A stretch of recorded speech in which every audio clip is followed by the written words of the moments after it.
Iron Man 3, why is this a film for you?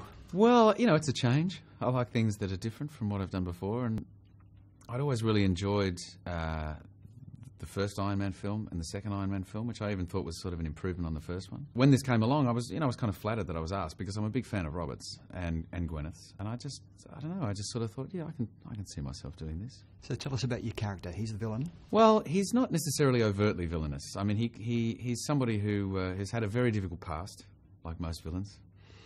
He's sorted himself out and he's sort of re-entered the world and kind of wants to do things the way that he wants to do things now, instead of being a victim to, you know, things in the past. And so he wants to get Pepper Potts, Gwyneth's character, involved in his organisation, which is AIM, Advanced Idea Mechanics. So it's like a think tank for scientists and people with wonderful ideas. And he's really trying to advance the world on a technological sort of level. And he really wants her back.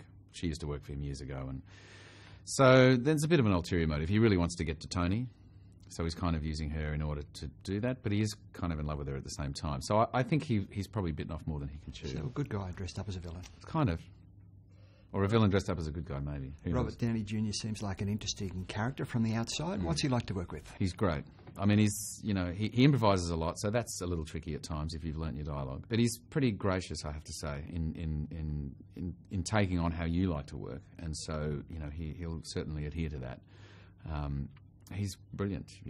Every idea he comes up with is better than the last one that we're working on. So you can't deny the fact that part of, I think, the success of the films is due to his genius, really. Why do you think audiences are so fond of comic book movies? Well, I guess, for a lot of people, going to the movies is about escape. It's escapism. And I suppose, we're constantly, as human beings, battling between, what we can do that is good and what we do that is bad, and what we see out there that is good and what is bad. And so this whole idea of good and evil and one outbidding the other one is something that I think we're all kind of connected to at any given moment on even a subconscious level.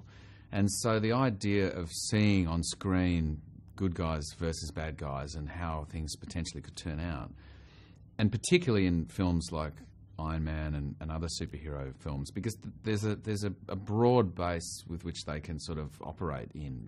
They can be a little bit outside reality. They can really allow an audience to feel like they're escaping to another world.